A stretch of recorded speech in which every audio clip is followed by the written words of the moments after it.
बच्चों, कैसे हैं आप सब। स्वागत है आपका हमारे YouTube चैनल पर, जिसमें मैं आपको क्लास 10th की मैथ्स करा रहा हूं, जिसमें मैंने ट्रिग्नोमेट्री के सारे कॉन्सेप्ट बता दिए हैं। अगर आपको मेरे ट्रिग्नोमेट्री के कॉन्सेप्ट सीखने हैं तो आप हमारे प्लेलिस्ट में जाके क्लास 10th ट्रिग्नोमेट्री देख सकते हैं कि मैंने इससे पहले वीडियो में आपको ट्रिग्नोमेट्री क्या होता है, ट्रिग्नोमेट्री में कौन कौन से फॉर्मूले यूज होते हैं तथा ट्रिग्नोमेट्री टेबल कैसे बनाते हैं, ट्रिग्नोमेट्रिक टेबल बनाने की शॉर्ट ट्रिक भी बताई है। ठीक हो गया। आज हम स्टार्ट करेंगे प्रश्नावली यानी कि एक्सरसाइज 8.1 का पहला क्वेश्चन, जो इस प्रकार है। क्या कह रहा है वो क्वेश्चन में देखिए मेरे बच्चों, आपको मैं सबसे पहले एक बेसिक चीज बताता हूं। यदि आपने मैथ्स पढ़नी है तो आप क्वेश्चन को भी ध्यान से देखिए, क्योंकि क्या है, आधा जो आंसर छिपा होता है हमारा, वह किसमें छिपा रहता है? क्वेश्चन में ही छिपा रहता है। प्रश्न में ही हमारा क्या होता है? उत्तर होता है। देखिए वो क्या कह रहा है, ट्राइंगल त्रिभुज ABC में, त्रिभुज ABC में जिसका कोण क्या है? B, समकोण है। AB is equal to 24 centimetre और BC is equal to 7 centimetre. तो निम्नलिखित का मान ज्ञात कीजिए। ठीक, क्या ज्ञात करना है? पहला तो इसमें दिया है उसने साइन A कॉस A, और दूसरा दिया है इसी में साइन C कॉस C का मान निकालना है। तो हम सबसे पहले क्या करते हैं, जो चीज हमें दी होती है उसको हम क्या है लिखते हैं। देखो उसने क्या दिया है, ट्रायंगल ABC हमें एक त्रिभुज दिया है जिसका B कोण क्या है? समकोण है। जब किसी त्रिभुज में कोई भी एंगल समकोण होता है तो वह कौन सा त्रिभुज कहलाता है? समकोण त्रिभुज कहलाता है। समकोण का अर्थ 90 डिग्री होता है मेरे बच्चों। देखिए मैंने कहा था इसमें त्रिभुज किसकी बात कर रहा है, किस त्रिभुज की बात कर रहा है? वह त्रिभुज बात कर रहा है आपका राइट ट्रायंगल की, यानी कि समकोण की। वह कह रहा है कि हमारा बी क्या है? 90 डिग्री है। बी उसने फिक्स कर दिया है। बी हमारा क्या है? 90 डिग्री है। ठीक हो गया। यहाँ पर 90 डिग्री लिख लीजिए। वैसे लिखने की जरूरत नहीं है क्योंकि हमने सैंपल बना दिया है, फिर भी समझने के लिए हम 90 डिग्री लिखते हैं। ठीक हो गया। और उसने क्या कहा है, AB is equal to 24 centimetre. ये सी है। AB कौन सी लिखा है? यह AB ये भुजा है। AB is equal to 24 centimetre और BC is equal to, BC ये रही 7 सेंटीमीटर। और क्या कर रहा है वो, साइन A कॉस A का मान कर, पहला वाला देखते हैं। वो कह रहा है हमसे साइन A की वैल्यू ज्ञात कीजिए और हमारा कॉस A की वैल्यू ज्ञात कीजिए। उससे पहले जो हमें इसमें जो चीज नहीं दी है वो क्या है? देखो AB तो दिया है, एंगल भी दिया है और भुजाएं, दो भुजाएं भी दी है। और आपको पता है समकोण त्रिभुज में एक प्रमेय आता है, वो होता है आपका पाइथागोरस प्रमेय, जिसके अनुसार क्या होता है, हमेशा याद रखना, समकोण त्रिभुज की बात कर रहा हूं मैं अभी ट्रिग्नोमेट्री में आया नहीं हूं, समकोण त्रिभुज की बात कर रहा हूं। तो समकोण त्रिभुज में 90 डिग्री के सामने वाला क्या कहलाता है? कर्ण कहलाता है। बाकी दो जो भुजा बचती हैं वो लंब या आधार होती है, यानी कि परपेंडिकुलर भी हो सकती है, आधार भी हो सकती है। जौन चाहे तौन लो, जैसी आपकी मर्जी है वैसा लीजिए। या तो लंब इसे ले लीजिए या लंब इसे ले लीजिए। किसके लिए? समकोण त्रिभुज के लिए। अभी मैं साइन A और कॉस A में आया नहीं हूं मेरे बच्चों, तो हम सीधे क्या है इसमें फॉर्मूला निकाल देंगे। फॉर्मूला क्या होता है हमारा? कर्ण का स्क्वायर इज इक्वल टू लंब का स्क्वायर प्लस आधार का स्क्वायर। देखिए कर्ण क्या है हमारा, यहां पर AC है, AC का स्क्वायर, AC हमारी क्या है? कर्ण है। AC का स्क्वायर इज इक्वल टू लंब क्या है हमारा? लंब हम इन दोनों में से किसी एक को ले लेते हैं। किसके लिए? समकोण त्रिभुज के लिए। समकोण त्रिभुज में ऐसी कोई कंडीशन नहीं होती है कि आपको लंब ये लेना है या कुछ और लेना है, दोनों में से कोई एक ले सकते हैं। अगर आप यहां से देखेंगे आपको यहां से भी समकोण त्रिभुज लगेगा, अगर यहां से देखेंगे तो यहां से भी आपको समकोण त्रिभुज लगेगा। यानी कि यहां से देखेंगे तो आपको लंब क्या दिखेगा? ये दिखेगा। यहां से देखेंगे तो लंब ये दिखेगा, अगर यहां से देखते हैं तो लंब वो दिखता है। तो आप इन दोनों में से किसी एक को ले सकते हैं। मान लीजिए यहां पर 7 सेंटीमीटर को मैं लंब ले रहा हूं, प्लस आधार मैंने बचा है जो 24 सेंटीमीटर। अब हम इसको सॉल्व करेंगे। 7 का स्क्वायर क्या होता है मेरे बच्चों? 7 का स्क्वायर होता है 49, और हम करेंगे 24 का स्क्वायर। 24 का स्क्वायर, स्क्वायर का मतलब होता है जो संख्या आपके नीचे होती है, स्क्वायर मतलब एक घात के नीचे जो संख्या होती है उसको स्क्वायर लिखा है, तो स्क्वायर का मतलब होता है 2। 2 का अर्थ होता है यहाँ पर 2 बार हम गुणा करेंगे। 24 इंटू 24 कितना होता है? देखिए 4 चक्को 16, 4 दूनी 8, 1 9, 2 चक्को 8, 2 दूनी 4, ठीक हो गया। 6 हो गया, 8 दूनी 16, 1 17 हो गया, और 1 5 हो गया। यानी कि 24 का स्क्वायर कितना होता है हमारा? 576। वैसे आपको याद होना चाहिए कि 24 का स्क्वायर क्या होता है, 25 का स्क्वायर क्या होता है, लेकिन अगर याद नहीं है तो आप रफ कॉपी में क्या है ऐसा कर सकते हैं।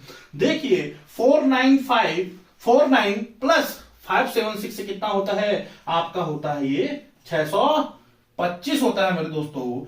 तो हमारा AC स्क्वायर कितना निकल गया है? AC स्क्वायर हमारा 625 निकल गया। AC स्क्वायर, कर्ण का स्क्वायर हमारा क्या निकल गया है? 625 निकल गया है। अब देखिए जब हम इक्वल टू के, ये एक सेट LHS होता है, एक सेट RHS होता है। इसका अर्थ जो होता है ना इक्वल टू का अर्थ होता है something is equal to something, यानी कि कुछ चीज किसी चीज के बराबर है। तो हम देखिए स्क्वायर को जब हम उधर साइड ले जाते हैं इक्वल टू के, तो वो अंडरूट में चेंज हो जाता है। तो मेरे बच्चों AC इज इक्वल टू क्या हो जाएगा? अंडरूट 625, और 625 किसका स्क्वायर होता है? ये होता है 25 का।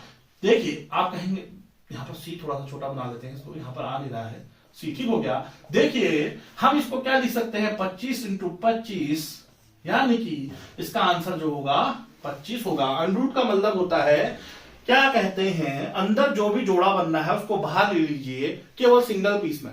देखिए 25 इंटू 25 का जोड़ा बना है, तो हम इसको जब बाहर लेंगे तो केवल सिंगल लेंगे। तो इस प्रकार हमारा जो AC निकला है वो कितना निकला है? 25 सेंटीमीटर निकल गया है। हमने कर्ण निकाल दिया है मेरे बच्चों। कर्ण हमेशा फिक्स रहता है, यानी कि 90 डिग्री के सामने अगर आप देखेंगे तो हमेशा हमारा क्या कहलाएगा? वो हमारा क्या कहलाएगा? कर्ण कहलाएगा। इंग्लिश में कहते हैं इसे हाइपोटेनस, और लंब को कहते हैं हम परपेंडिकुलर, आधार को कहते हैं हम बेस। ठीक हो गया मेरे बच्चों। आप यहां तक स्क्रीनशॉट ले लीजिए। यह अगर मैं चाहता तो इसको क्या है 2 मिनट में समझा देता और सीधे लिखते रहता, आंसर लिख देता। ऐसा नहीं होता है मेरे बच्चों। समझाने के लिए मैं आपको छोटी से छोटी चीज बता रहा हूं। यहां पर आप स्क्रीनशॉट ले लीजिए। AC हमारा कितना निकल गया है? 25 निकल गया है। अब बात करते हैं हमें जो दिया है। देखो जो चीज नहीं दी होगी हम उसको निकालेंगे, जो चीज दी है उसको आपको लिखना है, ठीक है। आधा चीज तो आपका चित्र ही कर देता है। चित्र से आप समझ जाएंगे कि हमें क्या निकालना है क्या नहीं निकालना है। बात करूं AC की, तो AC मैंने क्या निकाला है? 25 सेंटीमीटर निकाल दिया है। ठीक हो गया, ठीक है ना? ठीक है। अब देखिए हमारा पहला ऑप्शन, पहला जो निकालना है हमने, वह निकालना है हमने साइन A, फिर निकालना है कॉस A। देखिए मैंने कहा था साइन थीटा किसे कहते हैं? साइन थीटा कहते हैं आपको trigonometric ratio with acute angle. यहां पर थीटा क्या होता है? न्यून कोण होता है। यहां पर अभी इसने न्यून कोण किसे माना है? A को माना है। ये थीटा इज इक्वल टू इसने A लिया है। यहां पर थीटा इज इक्वल टू कितना ले लिया? A वाले एरिया को इसने क्या माना है? यहां पर न्यून कोण माना है। अब देखिए थोड़ा चेंज हो जाएगा। मैंने कहा था ट्रिग्नोमेट्री में क्या है, जब आप देखोगे ट्रायंगल, सिंपल सा अगर आपके पास समकोण त्रिभुज है तो आप आधार किसी को भी ले लीजिए, कोई फर्क नहीं पड़ता है। लेकिन जब ट्रिग्नोमेट्री की बात हो जाती है तो यहां पर एस ने एक्यूट एंगल लिया है, तो हमेशा याद रखिए एक्यूट एंगल के सामने हमेशा मेरे दोस्तों हमेशा क्या लिया जाएगा? लंब लिया जाएगा, बचा हुआ आधार हो जाएगा, कर्ण कभी चेंज नहीं होता है। तो देखिए अब हम निकालते हैं साइन ए। साइन ए से पहले मैंने कहा था जब भी आपको ट्रिग्नोमेट्रिक रेशियो निकालना है तो आपने इस टाइप का लिख देना है, लाल के ए कक्का, ऊपर लिखना है आपने साइन, फिर लिखना है कॉस, फिर लिखना है टेन, फिर लिखना है टेन के नीचे कॉट, कॉस के नीचे सेक और साइन के नीचे कोसेक।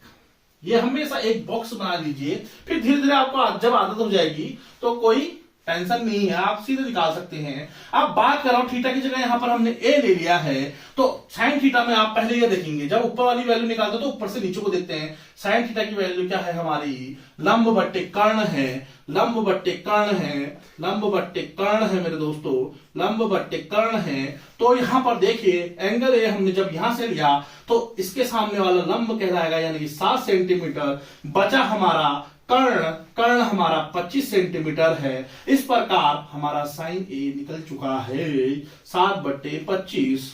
ठीक हो गया मेरे बच्चों, पहला हमने साइन ए निकाल दिया है, बचा है हमारा कॉस ए, उसके लिए भी यही प्रोसेस है। कॉस ए के लिए भी हम यहां से देखेंगे, जब कॉस एंगल की बात कर रहा है तो जहां से हम देखते हैं उसका सामने वाला हमारा लंब कहलाता है, बचा हुआ आधार हो गया, कर्ण कभी चेंज नहीं होता है मेरे बच्चों। अब देखिए कॉस की बात करें तो मैंने आपको फॉर्मूला बताया है ट्रिग्नोमेट्रिक रेशियो निकालने का। अगर आपने यह फॉर्मूला नहीं देखा है तो आप मेरी पुरानी वीडियो देखिए, आपको समझ में आ जाएगा। कॉस थीटा का मान क्या होता है यानी कि कॉस ए का मान क्या होता है, इस फॉर्मूले के आधार पर, इस फॉर्मूले के आधार पर होता है आधार बट्टे कर्ण। वैसे आप लाल कक्का याद कीजिए, आपको ऑटोमेटिक आ जाएगा कि आधार बट्टे कर्ण क्या होता है, हमारा कॉस ए होता है। कॉस ए की बात करें तो देखिए आधार बट्टे कर्ण मेरे बच्चों।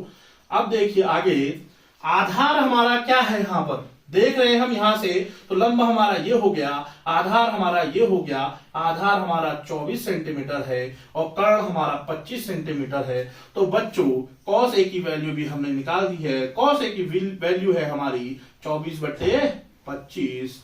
देखिए हमने पहला पोर्शन कर दिया है। बात करते हैं, अब आप इसको स्क्रीनशॉट ले लीजिए, स्क्रीनशॉट के लिए भी आपको मैं टाइम दे रहा हूं, आप स्क्रीनशॉट ले सकते हैं। देखिए ले लीजिए स्क्रीनशॉट, ठीक है। अब देखिए हम बात करेंगे दूसरे पोर्शन की। पहला पोर्शन हमारा साइन ए, तो हमारा क्या निकल चुका है, साइन ए, यहां देखिए यहां लिख देता हूं मैं, साइन ए कितना निकल चुका है 7/25। कॉस ए हमारा क्या निकला है 24/25। अब हम क्या निकाल रहे हैं, दूसरा पोर्शन निकाल रहे हैं। पहला पोर्शन तो हमने निकाल दिया है, सेकेंड पार्ट निकाल रहे हैं हम इसका। सेकेंड पार्ट में वो क्या कह रहा है देखिए, तभी तो कहता हूं मैं, ध्यान से सुनिए। सेकंड पार्ट में उसने क्या है, एंगल ही चेंज कर दिया है मेरे बच्चों। उसने क्या कर दिया है, एंगल ही चेंज कर दिया है। एंगल उसने क्या रखा है, एंगल उसने रखा है आपका सी, यानी कि उसने एक्यूट एंगल क्या लिया है, एक्यूट एंगल उसने लिया है आपका, एक्यूट एंगल लिया है आपका उसने, एक्यूट एंगल लिया है आपका उसने सी ले लिया है। यानी कि हमें क्या निकालना है, साइन सी, साइन सी और कॉस सी निकालना है। ये हमारा पहला वाला है। देखिए अब हम दूसरे वाले की बात कर रहे हैं, दूसरे पोर्शन की बात कर रहे हैं। देखिए यहां पर उसने एक्यूट एंगल क्या ले लिया है, सी ले लिया है। न्यून कोण उसने क्या ले लिया है, सी ले लिया है। जब हम न्यून कोण लेते हैं तो उसके सामने वाली भुजा लंब कहलाती है मेरे बच्चों। पहले वाले पोर्शन के लिए लंब क्या था, 7 सेंटीमीटर था, इसके लिए लंब क्या हो जाएगा 24 सेंटीमीटर हो जाएगा। बचा हुआ हमारा आधार कहलाएगा। और जो हमारा कर्ण है, कर्ण कभी चेंज नहीं होता है मेरे बच्चों, कर्ण हमेशा एक जैसा रहता है, ठीक है। देखिए साइन की वैल्यू क्या होती है, साइन थीटा, साइन थीटा की जगह साइन सी आ गया है, कोई फर्क नहीं पड़ता है। थीटा कहिए, अल्फा कहिए, बीटा कहिए, एक्स कहिए, वाई कहिए, जेड कहिए, ए बी सी कहिए, कोई फर्क नहीं पड़ता बच्चों। साइन सी की वैल्यू, सी के सामने हमारा क्या, साइन का वैल्यू क्या होता है, लंब बट्टे कर्ण होता है, और कॉस का वैल्यू आधार बट्टे कर्ण होता है। और देखिए साइन सी का मान हम जब लंब बट्टे कर्ण कहेंगे तो लंब हमारा साइन सी के लिए क्या है 24 है और कर्ण हमारा चेंज नहीं होता है। ठीक हो गया, कर्ण तो ऐसे ही रहेगा।